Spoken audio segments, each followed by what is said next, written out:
자, 오늘 우리에게 주신 하나님의 말씀은 마태복음 7장 1절부터 6절입니다.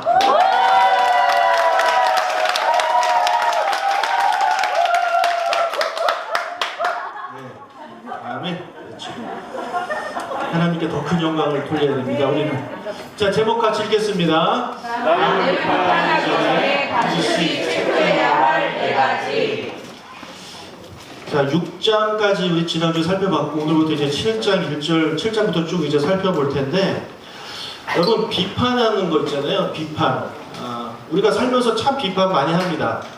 비판이라는 말이 뭐 판단하다, 심판하다, 그리고 뭐 심사하다 그런 뜻을 가지고 있어요. 그래서 뭐 저지, 그러니까 뭔가를 판단하는 거죠. 뭐 심판처럼 그런 것을 우리가 하는데, 여러분 우리가 비판하는 것은 죄가 아닙니다. 왜냐하면 예수님도 비판을 많이 하셨어요. 그래서 바리새인들이라든지 서기관들이라든지 그들을 비판하셨단 말이에요. 근데 예수님의 비판은 아주 온전한 그런 비판을 하셨는데 사람들은 그렇지 않다라는 거죠. 그래서 우리 오늘 밤이죠. 예, 지난 밤에 축구 보면서 여러분 엄청나게 그 비판하셨죠. 예. 왜 죄를 넣어가지고 왜 이렇게 하면서 정말 얘기를 말아야지 또 너무 힘들었어요. 근데 우리가 살다 보면 비판을 나도 모르게 하게 되는 거예요. 누구의 얘기를 들으면 나도 모르게 그거에 대한 내 생각을 자꾸 집어넣습니다. 판단을 하는 거야. 너가 잘못했어. 아니야, 너가 잘못했어. 이런 걸 내가 스스로 마치 재판관인 것처럼 판단하는 거예요. 그뿐만 아니라 누구의 외모를 보고도 우리가 그냥 판단을 해버립니다. 저 사람은 외모가 별로 좀 약간 좀 이상해. 변태 같아. 전 느낌이 별로 안 좋아. 기장 싫어. 뭐 이런 거 있잖아요. 그 다음에 그 사람이 가진 차로 그 사람을 판단하고, 그 사람이 입은 옷을 가지고 그 사람을 판단하고, 우리는 계속해서 그냥 판단하는 그런 인생을 살아요. 설교 시간에도 여러분 이 설교 판단하잖아요. 예, 비판하고. 그러니까 우리가 살다 보면 나도 모르게 그렇게 한단 말이에요. 근데 이 비판에 대해서 예수님께서 오늘 우리에게 주신 메시지가 있는데, 이 비판을 하기 전에 네 가지를 체크할 것을 우리에게 말씀해 주고 있습니다. 자, 먼저 우리 1절, 2절 읽겠습니다. 비판을 받지 않으면 너는 비판하지 말라. 너희가 비판하는 그 비판으로 너희가 비판을 받을 것이요 너희가 하라 하는 그 하나님으로 너희가 하나님을 받을 것이니라. 자, 예수님이 1절에 그냥 아예 대놓고 말씀하십니다. 비판을 하지 말래요. 예. 근데 어떻게 해요? 비판을 받지 아니하려거든 비판하지 말라라는 거예요. 여러분 비판을 그냥 하지 말라는 게 아닙니다. 그냥 좋은 게 좋은 거니까 그냥 넘어가자 이렇게 말씀하고 있는 것이 아니라는 것입니다. 예수님은 우리에게 비판을, 우리 그리스도인들은 올바른 판단력을 가지고 무엇이 그르고 무엇이 잘못된 것을 좀 판단할 줄 알아야 되는 거예요. 그런데 그것을 판단할 때 올바른 판단을 할 것을 우리에게 오늘 말씀하고 있는 것이지, 아예 판단조차 비판조차 하지 말라고 말씀하는 것이 아니라는 것입니다. 자, 그러면 네 가지 우리가 한번 점검해 볼 텐데요. 먼저 올바른 판단을 하려면 먼저 올바른 동기를 가지고 비판을 해야 돼요. 올바른 동기를 가지고. 여러분 대부분의 사람들이 누군가를 비판할 때 잘못된 동기를 가지고 비판을 합니다. 그 중에 가장 대표적인 것이 바로 질투예요. 예, 질투를 가지고 이 사람을 비판합니다. 자, 5절에 보면 이거 볼까요? 외식하는 자여 먼저 내 눈 속에서 얼굴을 빼어라. 그 후에야 밝히 보고 형제의 눈 속에서 티를 빼리라. 자, 외식하는 자여라는 말을 예수님께 계속 들었던 사람들이 누구냐면 바리새인들입니다. 예. 바리새인들이 예수님은 외식하는 자, 회칠한 무덤 그렇게 말씀하셨단 말이에요. 자, 이 바리새인들이 계속해서 예수님을 비판합니다. 예, 예수님을 심판하고. 왜 그랬느냐? 그들이 왜 예수님을 비판했느냐? 바로 시기와 질투 때문에 그랬다는 거죠. 자, 마태복음 27장 18절 현대어 성경 버전으로 읽어보겠습니다. 빌라도는 백성 사이에 예수를 존경하는 자가 많았자 유대 지도자들이 시기하여 예수를 붙잡아 온 것임을 잘 알고 이렇게 물은 것이었다. 예, 예수님을 시기해서 질투해서 그들이 예수님을 비판하기 시작한 거예요. 그러니까 바리새인들을 비롯한 유대인들의 그 지도자들은 오랜 세월 동안 사람들의 존경을 받아왔습니다. 자, 그런데 어느 날 시골 청년이 나타났어요. 갑자기. 근데 사람들의 관심과 사랑이 그에게 향하기 시작합니다. 그래서 그들 안에 예수님을 향한 시기 질투가 일어나게 되는 거예요. 여러분, 바리새인들의 그 마음이 이해가 되시죠? 그죠? 예. 어느 날부터 여러분이 우리 남궁영 목사님을 너무 좋아하고 막 저보다 막 따라다니고 목사님 해보세요. 그럼 제가 어떤 기분을 느끼겠습니까? 뭐지 이거? 남궁영 목사님 막 차에 펑크 내고 오도미하고 감금해가지고 그래서 갑자기 선교사로 가셨습니다. 뭐 제가 이러지 않겠어요? 이게 농담 같지만 진짜 그렇게 될 수가 있는 거예요. 여러분 너무 좋아해 주시지 말고 저보다 조금만 덜 좋아해 주시면 감사하겠습니다. 네, 제가 그만큼 더 사랑해 드리면 됩니다. 여러분, 그래서 지금까지 사랑받던 사람이 갑자기 그 사랑을 뺏겨버리면요 시기 질투하게 되어 있어요. 여자만 그런 게 아니에요. 남자도 그렇습니다. 남자도 얼마나 시기 질투를 하는지 몰라요.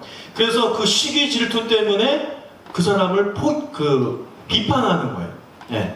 정말 순수한 동기를 가지고 비판하는 것이 아니라 미운 거예요. 그래서 미움을 가지고 시기를 가지고 그 사람을 바라보니까 그 사람의 행동이 보기 싫은 겁니다. 나한테 특별히 잘못한 것이 없음에도 불구하고 그냥 싫은 거예요. 이런 잘못된 동기를 가지고서는 절대 비판을 해서는 안 됩니다. 절대 입을 열면 안 돼요. 근데 많은 분들이 이 시기와 질투와 미움을 동기를 가지고 비판하고 판단하고 결정하고 재판하기 때문에 거기서 큰 문제가 이제 생기는 겁니다. 자, 두 번째 점검할 것은 뭐냐면 비판하기 전에, 그 사람을 비판하기 전에 나를 먼저 봐야 돼요. 나는 어떤 사람인가? 3절, 4절 읽겠습니다. 어찌하여 형제의 눈 속에 있는 힘을 보고 내 눈 속에 있는 들보를 찾지 못하느냐? 보라, 내 눈 속에 들보가 있는데 어찌하여 형제에게 말하기를 나도 내 눈 속에 있는 틀을 빼게 하라 하겠느냐? 여기 보면 형제의 눈에 티가 있어요. 없는 게 아니에요. 분명 이 사람한테 잘못이 있어요. 그런데 내 눈에는 뭐가 들어있대요? 들보, 엄청나게 들어있대요. 이게 비유적인 표현이지 진짜 그건 아니지 않습니까? 그 말이 뭡니까? 이 사람한테 잘못이 있긴 있어요. 내 눈에 보여요. 그런데 내가 이 사람한테 뭐라고 하기 전에 나부터 보라는 거죠. 나는 어떤가? 내 안에는 티 아니면 들보 이런 것이 들어가 있지 않은가라는 것을 먼저 확인하라는 거예요. 비판하기 전에. 여러분, 이 말씀을 제대로 이해하는 사람은 정말 남을 비판 못합니다. 왜냐하면 나 부끄러워서 못해요. 왜냐하면 내 자신을 너무나도 잘 알기 때문에 내가 누군가를 비판할 때 내 자신을 아는 사람은요 절대 뭐라고 못해요. 내가 부족한 걸 알거든요. 자기가 공부 못하는 걸 아는 사람이 공부 못하는 애한테 좀 공부 좀 해라 이렇게 말할 수 있어요? 그럼 무슨 소리 듣겠어요? 너나 해 이런 소리 듣잖아요. 그게 망신이거든요. 가만히 있으면 돼요. 그래서 자기 자신을 잘 아는 사람은요 자기 눈에 들보가 있는 것을 아는 사람은 절대 다른 눈에 그 티가 있는 사람한테 이래라 저래라 말을 못한다는 겁니다. 내가 목회를 하다 보면 솔직히 그럴 때가 있어요. 좀 답답할 때가 있어요. 저분은 왜 저러실까? 근데 그러다가도요 저 자신을 보면 드는 생각이 뭐냐면 그럴 수 있어라는 거예요. 그럴 수 있어. 나도 그럴 때가 있거든요. 저도 그럴 때가 있기 때문에 저분도 얼마든지 그럴 수 있다라는 생각을 갖게 되면 비판을 못합니다.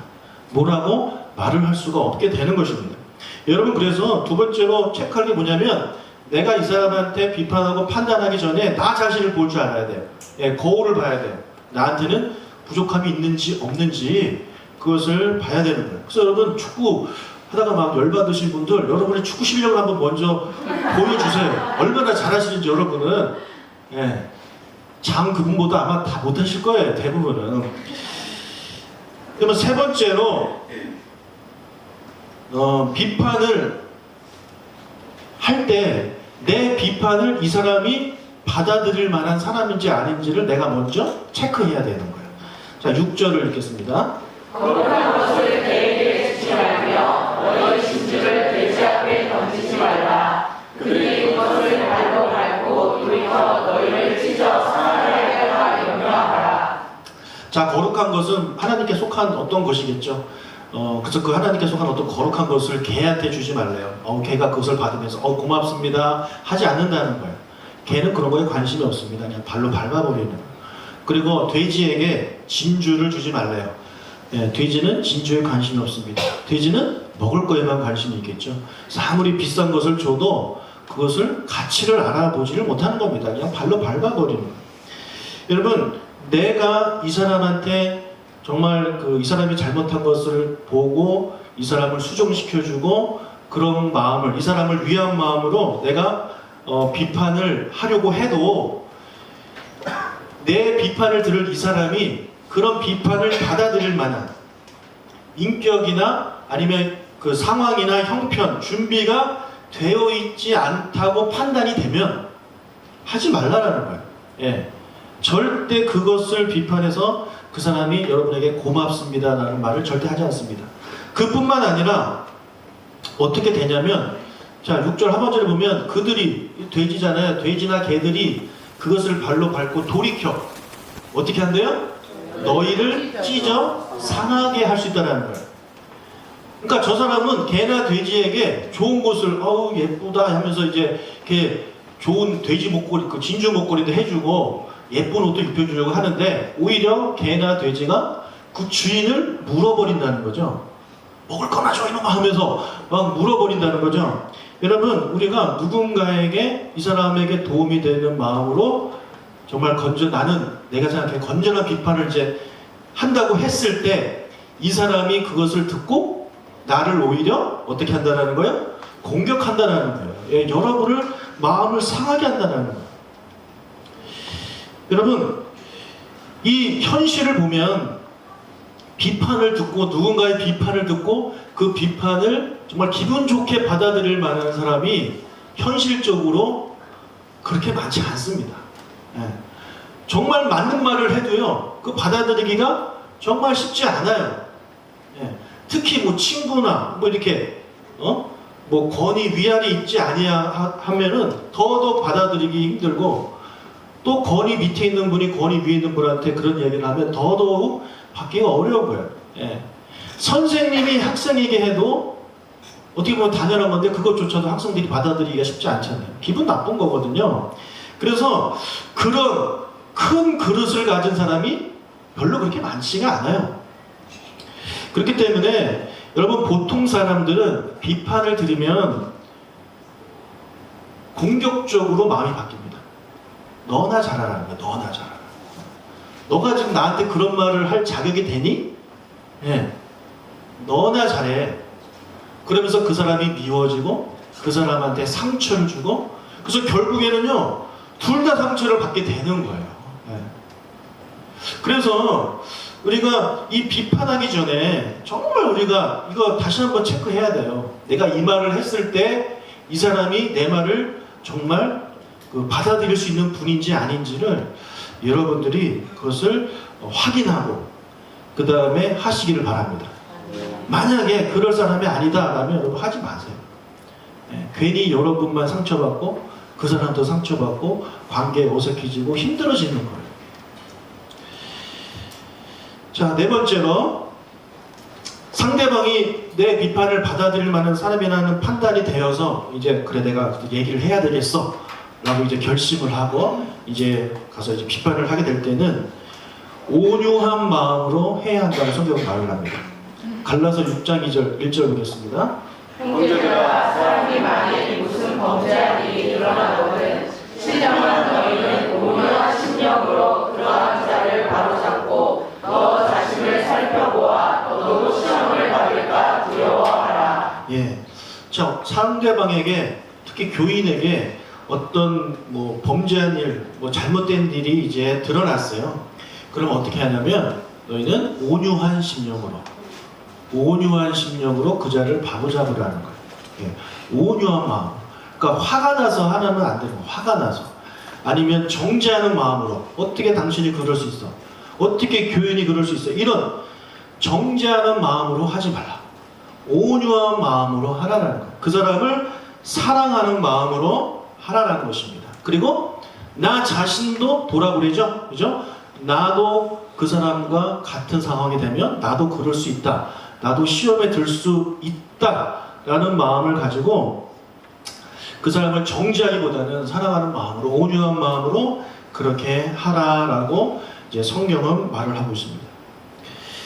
여러분, 우리가 비판할 때요, 온유한 마음으로 하시길 축복합니다. 네, 정말 그 사람을 사랑하는 마음으로 얘기하면서 막 눈물도 흘리고 너무 안타까운 마음으로 그렇게 해야지, 화가 난 마음으로 절대 말을 해서는 안 되는 거예요. 여러분, 맞는 말을 하는데 있잖아요. 맞는 말을 하는데 되게 기분 나쁘게 말하는 사람이 있어요. 말을 들어보면 틀린 말이 아니에요. 맞는 말이에요. 그런데 듣는 사람 입장에서는 너무 기분이 나쁘고 상처가 됩니다. 왜냐하면 그 사람이 나에게 온유한 마음으로 하는 것이 느껴지지 않기 때문에, 다른 마음으로 나에게 말하는 것이 느껴지기 때문에 그런 마음을 가지고 말하는 것을 들으면 마음이 다치고 상처가 되는 거예요. 그런데 정말 저를 걱정해 주는 사람이, 정말 저를 사랑해 주는 사람이 나를 위해서 그 진심을 담아서 눈물을 흘리며 이렇게 집사님, 목사님, 권사님, 저는 권사님 이런 거 없으면 참 안타깝습니다. 정말 이렇게 이야기를 하면 그래도 기분이 나쁠 수 있거든요. 그래도 그렇게 할 때 정말 온유한 마음으로 그렇게 비판을 할 때 그 사람이 받아들일 수 있는 것이지, 그렇지 않은 온유한 심령으로 하지 않는 비판은요, 절대 상대방이 받아들일 수가 없는 거예요. 여러분, 제가 지금까지 4가지 비판하기 전에 4가지 우리 체크를 해보자고 말씀드렸는데, 여러분 하신 말 합니까? 못하겠죠? 그래서 예수님이 하지 말라고 하는 거예요. 이런 4가지를 다 체크하고 그렇게 해서 너희들이 정말 그 사람 사랑하는 마음으로 할 수 있으면 해라. 하지만 그렇게 하지 아니하고 그냥 너가 홧김에 하고 그냥 너희들의 보인 대로 막 말을 하고 그러면 상대방이 상처를 받고 그 사람도 너를 비판한다. 너를 공격한다. 그러니까 아까 7장 1절에 그 말씀이잖아요. 비판받지 아니하려거든 비판하지 말라는 말씀이 그 말인 거예요. 여러분, 특히 우리가 그 같은 교인들을 비판할 때 정말 조심해야 되는 거예요. 정말 조심해야 되는 거예요. 여러분, 교인을 비판해서 좋은 결과 얻는 것은 거의 없다라고 보셔도 되겠습니다. 정말 없습니다, 이건. 그래서 상호간에 깊은 상처만 남게 되는 거예요. 정말 깊은 상처가 우리 안에 남게 되는 것이기 때문에 저는 이렇게 말씀드리고 싶어요. 여러분, 7장 2절 말씀, 비판하지 말라는 예수님의 말씀을 그냥 받아들이시고, 상대방의 그런 잘못된 모습이 보이면 가서 말하기보다는 하나님께 기도하는 여러분 되시길 축복합니다. 왜냐하면 내 눈에 보이잖아요, 이 사람의 허물이. 그러면 예수님이, 하나님이 여러분에게 그 사람의 허물을 보게 하신 이유는 뭐냐면 비판하라고 보여주신 게 아니에요. 기도하라고 보여주시는 거예요. 여러분, 성경에서 말씀하기를 그런 판단, 비판, 그거는 누가 하는 거냐면 하나님의 몫입니다. 심판은 하나님의 몫이에요. 하나님은 의로우신 분이시기 때문에 하실 수 있어요. 근데 우리는 그렇지 않단 말이에요. 그래서 내 눈에 뭔가 상대방의 약점이나 그런 티나 이런 것이 보였을 때, 하나님이 나에게 그 사람에게 말하라고 보내주셨구나, 이런 선지자적 마음을 갖지 마시고 그 사람을 위해서 긍휼히 여기는 마음으로 기도하는 우리가 된다면, 여러분도 상처받을 일이 없고 그 사람도 상처받을 일이 없고, 그리고 하나님께 기도했기 때문에 하나님께서 그 사람의 그런 약점을 보완해 주시고 그 사람의 눈에 있는 티를 벗겨 주실 줄로 믿습니다. 자, 그래서 오늘 말씀 정말 우리가 마음에 담고, 내가 누구를 비판하기보다는 먼저 내 자신을 바라보고 그리고 그 사람을 위해서 기도하는 내가 돼야 되겠다라고 다짐하는 여러분 되시기를 주의 이름으로 축복합니다. 우리 옆 사람 인사하겠습니다. 비판하지 맙시다. 판단하지 맙시다. 기도하겠습니다. 하나님 아버지,